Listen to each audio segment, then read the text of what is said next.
आज का टॉपिक है exercise short answer chapter number 10.2 example of simple harmonic motion in daily life. Simple harmonic motion की example, उसकी मिसाल जो हम डेली लाइफ में देखते हैं। Motion of mass attach to a spring, number 2 motion of simple pendulum and motion of ball placed in bowl. ये सारी एग्जाम्पल्स हैं सिंपल हार्मोनिक मोशन की। 10.3 what is damped oscillation, how damping reduce the amplitude. इसकी definition देखें। Oscillation of system in the presence of some resistive force. ऐसी oscillation जो होती हैं किसमें, सम रेजिस्टिव फोर्स, कुछ ऐसी फोर्स जो उसकी मोशन को अपोज कर रही होगी। और oscillation in which amplitude of motion decreases with time, जिसमें एम्पलीट्यूड डिक्रीज होता रहता है जैसे जैसे टाइम गुजरता रहता है। ये देखें डायग्राम में एम्पलीट्यूड पहले मैक्सिमम था, फिर नीचे वाला भी एम्पलीट्यूड मैक्सिमम होगा, फिर एम्पलीट्यूड इसका कम होता जा रहा है, फिर जाकर कम होता जा रहा है। एक ऐसा वक्त आएगा कि जो ऑसिलेशन हो रही होंगी वो स्टॉप हो जाएंगी। उसकी वजह होती है force of friction. Force of friction या resistance reduces the mechanical energy of the system. जो हमने उसे एनर्जी दी होगी वो फ्रिक्शन उसको अपोज करती रहेगी, उसे रोकती रहेगी as time passes. Friction retard oppose करती है the motion and the motion is said to be damped.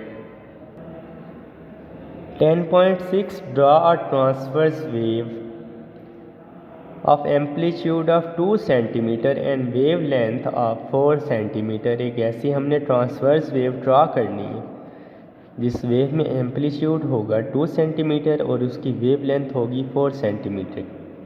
अब देखें ट्रांसवर्स वेव में क्या होगा, जो पार्टिकल ऑसिलेट करेगा, पार्टिकल जो ऑसिलेट करेगा वो perpendicular to the direction of motion होगा।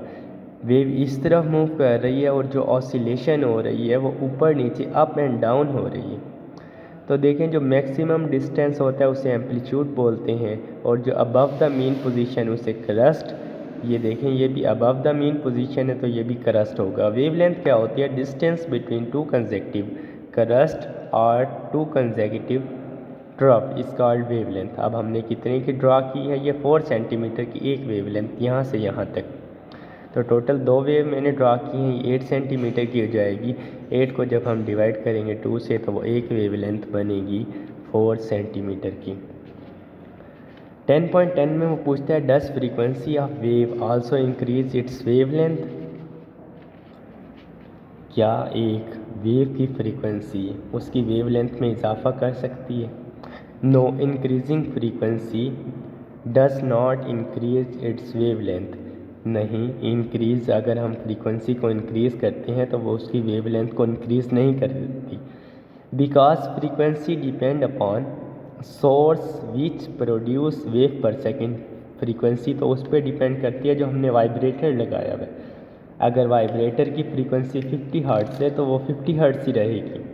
अगर वेव की फ्रीक्वेंसी 60 हर्ट्ज़ है तो वो 60 हर्ट्ज़ ही रहेगी। वो डिपेंड, वेवलेंथ उस पर डिपेंड नहीं करती।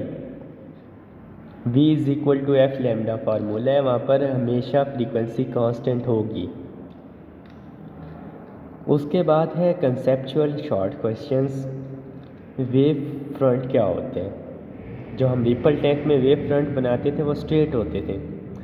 अ सरफेस ऑन वेव, वेव पर ऐसे surface where all the point of wave have same phase of vibration. जहाँ पर जो वेव का वाइब्रेशन है, वाइब्रेशन होगी तो वेव बनेगी। जब सारे पॉइंट सेम वाइब्रेशन के होंगे तो उस सरफेस को हम बोलते हैं वेव फ्रंट। उसकी 2 टाइप्स होंगी, एक होता है स्फेरिकल वेव फ्रंट और एक होता है प्लेन और स्ट्रेट वेव फ्रंट। जो वेव फ्रंट बना था रिपल टैंक में उसे कहेंगे हम स्ट्रेट वेव फ्रंट, यानी कि वहाँ पर जो फेज़ ऑफ वाइब्रेशन है, वाइब्रेशन करने का फेज़ है, वो क्या होगा, हर पॉइंट पर सेम होगा।